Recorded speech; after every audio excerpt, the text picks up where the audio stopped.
நேயர்களுக்கு இனிய வணக்கம். முதலம் ராசிக்கார நேயர்களுக்கு நம்ம இன்னைக்கு வீடியோ பதிவுக்கு முழுமையா போறதுக்கு முன்னாடி முருகரை மனதார வணங்கிட்டு வீடியோ பதிவுக்குள்ள போகலாங்க. ஓம் முருகா போற்றி, ஓம் முருகா போற்றி, ஓம் முருகா போற்றி, எனக்காக்கும் முருகனே போற்றி. நல்லதே நடக்கும், நல்லது மட்டும்தான் நடக்கும். ஜோதிட சாஸ்திரத்துல மூன்றாவதா அமைந்துள்ள ராசி தாங்க நம்மளோட மிதுனம் ராசி. மிதுனம் ராசிக்காரங்க ரொம்பவும் தைரியசாலியா இருப்பாங்க. அடுத்தவங்க செய்ய முடியாதுன்னு ஒதுக்கி வச்ச காரியத்தை கூட அழகா திட்டம் தீட்டி முயற்சி பண்ணி அந்த காரியத்துல வெற்றி அடையக்கூடியவங்களா இவங்க இருப்பாங்க. மிருகசீரிசம் 3, 4ஆம் பாதம், திருவாதிரை, புனர்பூசம் 1, 2, 3ஆம் பாதம், இவங்க எல்லாரும் நம்மளுடைய மிதுனம் ராசி இருக்கக்கூடிய நட்சத்திரக்காரர்கள். நம்மளுடைய மிதுனம் ராசிக்கு நட்பாய் இருக்கக்கூடிய ராசிகள் யாருன்னு பார்த்தீங்கன்னா ரிஷபம், சிம்மம், கன்னி, துலாம், இவங்க எல்லாரும் நட்பு ராசியா இருக்காங்க.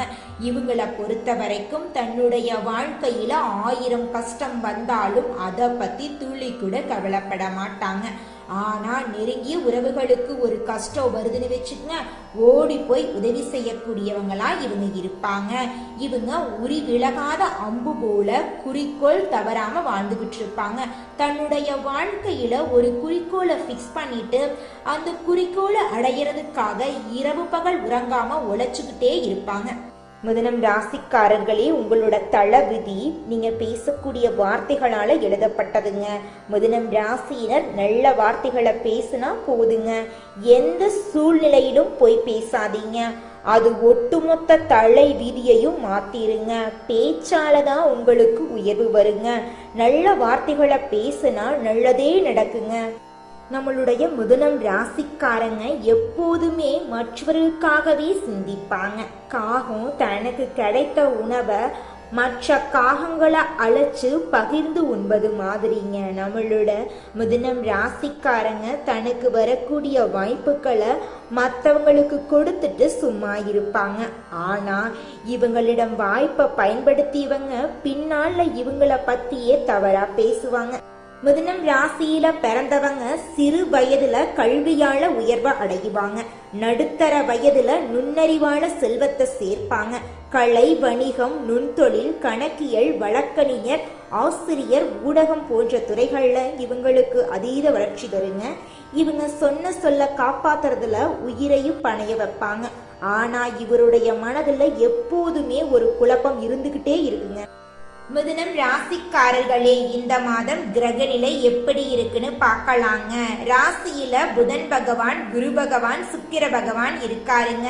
தன, வாக்கு, குடும்பஸ்தானத்தில் சூரிய பகவான் இருக்காரு. தைரிய வீரிய ஸ்தானத்தில் கேது பகவான் இருக்காரு. சுகஸ்தானத்துல சந்திர பகவானும் செவ்வாய் பகவானும் இருக்காங்க. பாக்யஸ்தானத்துல சனி பகவானும் ராகு பகவானும் இருக்காங்க. இதன் மூலமாக இருள் நிறைந்த உங்களுடைய வாழ்க்கையில பிரகாசம் வந்துருச்சு. இனி வரக்கூடிய காலங்கள்ல உங்க வாழ்க்கையில துன்பங்கிற பேச்சுக்கு துளி கூட இடம் கிடையாதுங்க. உங்களுடைய சாமர்த்தியமான புத்தியால அனைத்து காரியத்திலையும் வெற்றி அடைய போறீங்க. உங்களுடைய உடல்நிலை ஆரோக்கியமா இருக்க போகுது. உத்தியோகத்துல இருக்கிறவங்களுக்கு பதவி உயர்வு, சம்பள உயர்வெல்லாம் கிடைக்க போகுதுங்க. குடும்பத்துல கணவன் மனைவிக்கு இடையே இருந்த கருத்து வேறுபாடுகள் எல்லாமே காணாம போக போகுது. கணவன் மனைவி இருவருமே ஒற்றுமையான வாழ்க்கைய வாழ போறீங்க. தொழில் செய்து நஷ்டம் அடைந்த மிதுனம் ராசிக்காரங்க மற்றவங்களுக்கு ஆலோசனை வழங்கி அவங்க வெற்றி பெற காரணமா இருந்தாலும் தங்களுக்கு எதுவுமே நடக்கவில்லையே அப்படின்னு ஏங்கிட்டு இருக்காங்க. இவங்க மற்றவர்களுக்காக திட்டம் போட்டு அவர்களை ஜெயிக்க வைப்பதுல சிறந்தவங்களா இருக்காங்க. ஆனா இவங்க தங்களோட திறமைகளை தனக்காக ஒரு நாள் கூட பயன்படுத்துறதே கிடையாதுங்க. நம்மளுடைய மிதுனம் ராசிக்காரங்க புதன் பகவானை அதிபதியாக கொண்டவங்க. இவங்க புத்திசாலியாகவும் வாக்குறுதியை காப்பாற்றக்கூடியவங்களாகவும் கணிதத்தில் மேதையாகவும் வணிகத்தில் சிறந்து விளங்கக்கூடியவர்களாகவும் இருக்காங்க. தொழில் மற்றும் வியாபாரத்துல இவங்க கொடி கட்டி பறப்பாங்க. இவங்க திட்டமிடுவதிலும் அதை நடைமுறைப்படுத்துவதிலும் ஆட்களை சமாளிப்பதிலும் திறமையானவங்களா இருக்காங்க. குலதெய்வம் எங்கேயோ இருக்குது, என்னமோ இருக்குது அப்படிலாம் நீங்க நினைக்க வேண்டாங்க. நீங்க எங்கிருந்தாலும் ஒரு தீபம் ஏத்தி வச்சு அந்த தீப ஒளியில தெய்வங்கள் இருக்கிறாங்க அப்படின்னு நினைச்சு வழிபாடு செய்யுங்க. குலதெய்வமே தெரியாவிட்டாலும் வீட்டுல தீபம் ஏற்றி வச்சு ஏதாவது ஒரு நல்ல நாள்ல குலதெய்வத்தை நினைச்சு வழிபாடு செய்யுங்க. குலதெய்வ வழிபாடு குலம் காக்குங்க, குலம் தலைக்கும். முதல்ல குலதெய்வம், அப்புறம் இஷ்டப்பட்ட தெய்வம், அப்புறம் உங்களுக்கு விருப்பப்பட்ட தெய்வங்க. எந்த கோயிலுக்கு போனாலும் என்ன பண்ணாலும் ஏற்றம் இல்லை அப்படின்னு நீங்க சொல்லுவீங்க. தினமும் எந்திரிச்ச உடனே சூரிய பகவான நமஸ்காரம் பண்ணுங்க. அவங்களுடைய அனுகிரகம் இருந்தா போதும். மற்ற கிரகங்கள் எல்லாம் சாதகமா இல்லைனா கூட பரவாயில்ல, அந்த சூரியனுடைய பிரகாசம் உங்க வாழ்க்கையவே பிரகாசமா மாத்திருங்க. அந்த வெளிச்சம் உங்களை வந்து சேருங்க. உங்க வாழ்க்கையில் இருக்கக்கூடிய கண்ணீர் எல்லாம் கரைஞ்சு போயிருங்க. நம்மளுடைய மிதுனம் ராசிக்காரங்க அசால்ட்டா இருக்கிறதுனால நிறைய வாய்ப்புகளை இழக்கிறாங்க. இவங்களுக்கு வரும் முதல் வாய்ப்பை பயன்படுத்த தவறுனா திரும்பவும் வாய்ப்புகளே வராது என்பது இவங்களுக்கு எழுதப்பட்ட விதிங்க. மிதுனம் ராசிக்காரங்க யோகா கற்று மனதை ஒருநிலைப்படுத்தோடுங்க. மிதுனம் ராசிக்காரர்களுக்கு 21 வயதுல திடீர் மாற்றமும், 32 வயசுல பெரிய வெற்றியும், 48 வயதுல பூரண நிம்மதியும் கிடைக்குங்க. சந்திரன் பாதிக்கும் போது மன அழுத்தம் வரும். புதன் வலிமையா இருக்கும் போது கோடீஸ்வர யோகம் வரும். பேச்சு தான் இவங்களுக்கு உயர்வு தரும். 32 வயசுலிருந்து 38 வயசுக்குள்ள முக்கிய திருப்பம் வரும். 42 முதல் 48 வயசுக்குள்ள சொத்து சேர்க்கை உறுதியாகும். உங்க வாழ்க்கையில ஆசைகள் கனவுகள் எல்லாமே நிறைவேறக்கூடிய வாழ்க்கை கிடைக்க போகுது. உங்க வாழ்க்கையில மேலும் நல்லதெல்லாம் நடக்க ஒவ்வொரு புதன்கிழமையும் 108 முறை ஓ முருகா போற்றி அப்படிங்கிற மந்திரத்தை சொல்லணுங்க. பச்சை நிறத்தை பயன்படுத்தணும். பச்சை காய்கறிகளை தானம் பண்ணணும். பசுமாட்டுக்கு அகத்திக்கீரையை உணவா கொடுங்க. வறுமையால வாடக்கூடிய குழந்தைங்களுக்கு பென்சில் நோட்டு புத்தகம் வாங்கித்தாங்க. உங்க வாழ்க்கையில நல்லது மட்டும்தாங்க நடக்கும். மிதுனம் ராசிக்காரங்களே, உங்களுடைய அதிபதி புதன் வலிமையா இருந்தா கஷ்டப்பட வேண்டிய அவசியமே உங்களுக்கு கிடையாதுங்க. புதன் பகவான வழிபாடு செஞ்சாவே போதும், அவர் உங்களை பார்த்துக்குவாரு. ஏழை குழந்தைகளுக்கு படிப்புக்கு உதவி செஞ்ச மூலமா புதன் பகவானின் அனுகிரகத்தை நீங்க பெறலாங்க. புதன் பகவான் வலிமையா இருந்தா அரசாங்க உத்தியோகம் உங்களுக்கு எளிதில் கிடைக்குங்க. மிதுனம் ராசிக்காரர்களே, மற்றவங்களுக்கு உதவி செய்யறதுக்கு முன்னாடி யோசிச்சு உதவி செய்யுங்க. ஏன்னா அவங்க தவறான விஷயத்துக்கு கூட உங்ககிட்ட உதவி கேட்டு வந்திருக்கலாம். மிதுனம் ராசிக்காரர்களே, உங்களுக்கு அதிர்ஷ்டம் தரக்கூடிய எண்கள் 1, 4, 5ங்க. அதிர்ஷ்டம் தரக்கூடிய நாட்கள் புதன்கிழமை, வெள்ளிக்கிழமை. அதிர்ஷ்டம் தரக்கூடிய திசைகள் வடக்கு, வடமேற்கு. உங்க வாழ்க்கையில மேலும் நல்லதெல்லாம் நடக்க தினமும் அதிகாலையில் எழுந்து முருகரை வழிபாடு செய்யுங்க. உங்க வாழ்க்கையில நல்லது மட்டும்தாங்க நடக்கும். கெட்டதுங்கிற பேச்சுக்கு துளி கூட இடம் கிடையாதுங்க. இந்த உலகத்துல நம்ம எல்லாருமே 16 செல்வங்களை நோக்கியே பயணம் செய்யறோம். பணம், பதவி, புகழ், கௌரவம் இதையெல்லாம் அடையணும், பணத்தை சம்பாதிக்கணும் அப்படின்னு நினைக்கிறோம்.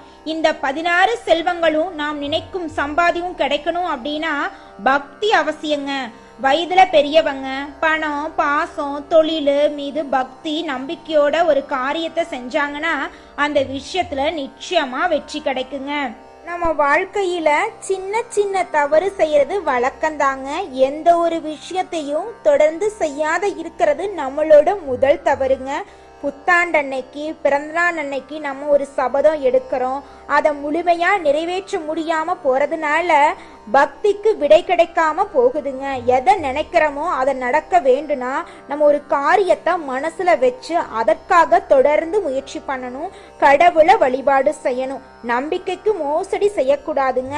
இத மனசுல பதிச்சுட்டு நிச்சயமா நீங்க உழைச்சிக்கிட்டு முருகரை வணங்கிட்டே இருந்தீங்கன்னா உங்களுடைய தலையெழுத்து மனிதனா பிறந்த ஒவ்வொருவருக்கும் ஆசை இருக்கதாங்க செய்யும். அந்த ஆசைகளை அடைய நம்ம நினைச்சா மட்டும் பத்தாதுங்க. முழு மனசோட நம்மளுடைய ஆசைகளை அடைவதற்கான வழிய ஒவ்வொரு நாளும் என்ன பண்ணணும்னு யோசிச்சு அதற்கான திட்டங்களை தீட்டி உழைச்சுக்கிட்டே இருக்கணுங்க. உழைச்சா நிச்சயமா நம்மளுடைய ஆசைகள் எல்லாமே நிறைவேறிடுங்க. உங்க வாழ்க்கையில இனி வரக்கூடிய காலங்கள்ல உங்களுடைய அனைத்து ஆசைகளும் நிறைவேற போகுதுங்க. அப்படி ஒவ்வொரு மனிதனுக்கும் இருக்கக்கூடிய பொதுவான ஆசை என்னன்னு பார்த்தீங்கன்னா 16 செல்வங்களையும் அடைந்து வாழணும் அப்படின்னு தான் ஒவ்வொரு மனிதனுடைய ஆசையும் இருக்குதுங்க. பணம் வேணும், பதவி வேணும், புகழ் வேணும், கௌரவம் வேணும் அப்படின்னு தான் ஒவ்வொரு மனிதனும் தினமும் வாழ்ந்துகிட்டு இருக்கான். அதை நோக்கிய பயணத்தை தான் ஒவ்வொரு நாளும் மனிதன் வாழ்ந்துகிட்டு இருக்கான். ஒவ்வொரு நாளையும் ரசிச்சு வாழ்றது கிடையாது. எந்த ஒரு மனிதனும் போராட்டத்துல தாங்க இந்த உலகத்துல ஒவ்வொரு மனிதனும் வாழ்க்கைய வாழ்ந்துட்டு இருக்காங்க.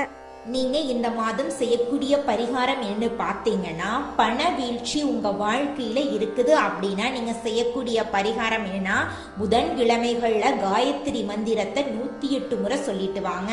உங்க வாழ்க்கையில திருமண தடை இருந்தா வியாழக்கிழமைகள்ல குரு பகவான வழிபாடு செஞ்சுக்கிட்டு வாங்க.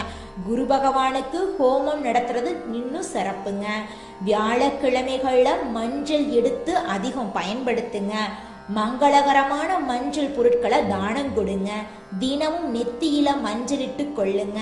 மனக்கவலைகள் விலகி உங்க வாழ்க்கையில் நிம்மதி இரட்டிப்பாகுங்க. பசுமாட்டுக்கு அகத்திக்கீரை, பச்சை பயிறு, வெல்லம் கலந்து உணவா கொடுத்தீங்கன்னா நீங்க செஞ்ச பாவங்கள் எல்லாம் காணாம போயிருங்க. உங்க வேலையில் இருக்கக்கூடிய தடை காணாம போகணும் அப்படின்னா நவகிரக சாந்தி ஹோமம் நடத்துங்க. உங்க வாழ்க்கையில இந்த மாதம் நல்லது மட்டும்தான் நடக்கும். கெட்டதுங்கிற பேச்சுக்கு துளி கூட இடம் கிடையாதுங்க.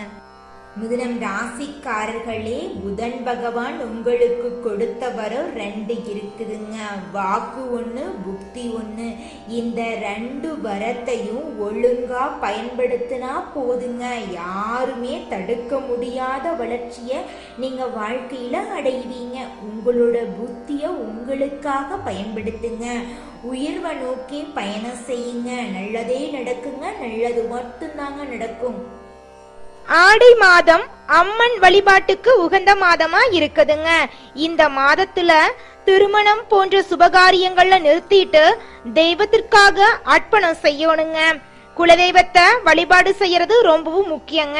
இந்த மாதத்துல செய்யக்கூடிய குலதெய்வ வழிபாடு ஈடு இணையற்ற பலன்கள் உங்களை வாழ்க்கையில கொடுக்குங்க. ஜூலை மற்றும் ஆகஸ்ட் மாதங்கள் உங்களுடைய வாழ்க்கையில ஏகப்பட்ட நன்மைகள் நடக்கக்கூடிய மாதமா இருக்குதுங்க. இந்த மாதம் வரக்கூடிய ஆடி 18 மிகவும் சிறப்பு வாய்ந்த விழாவாக கொண்டாடப்படுதுங்க. ஆடிப்பெருக்கு அப்படிங்கிறது நதிகளின் முக்கியத்துவத்தையும் நீர் வளத்தை போற்றும் நாளாக கொண்டாடப்படுதுங்க. ஆடிப்பெருக்கு நாள்ல தான தர்மங்கள் பண்ணினா உங்க வாழ்க்கையில புண்ணியம் சேருங்க. ஏழை எளிய குழந்தைகளுக்கு உங்களால முடிஞ்ச அளவுக்கு அன்னதானம் வழங்குங்க. ஒருவேளை உணவு அளிச்சிங்கன்னு வச்சுக்கோங்க, உங்க வாழ்க்கையில இருக்கக்கூடிய துன்பங்கள் மறைந்து உங்க வாழ்க்கையில இன்பங்கள் பெருகுங்க. அடுத்ததாக ஒவ்வொரு நட்சத்திரக்காரர்களுக்கும் இந்த மாதம் எப்படி இருக்குன்னு பார்க்கலாங்க. முதலாவதாக மிருகசீரிசம் 3, 4ஆம் பாதம் உங்களுக்கு இந்த மாதம் எப்படி இருக்குன்னு பார்க்கலாங்க. இந்த மாதம் பகைவரின் தொல்லை குறையும். நீதிமன்றத்தில் இதுவரைக்கும் அலக்கழித்த வழக்குகள் முடிவடையும். உங்கள் சொத்துக்கள் மீண்டும் உங்க கைக்கு வந்து சேரும். வியாபாரம் சிறந்து விளங்கும். வருமானம் பெருகும். பணம் கையில் சரளமாய் புரளுங்க. உங்களுடைய ஆசைகள் கனவுகள் எல்லாமே நிறைவேறும். திருமணம் ஆகாதவங்களுக்கு திருமணம் நடக்கும். தொழில வருமானம் உயருங்க.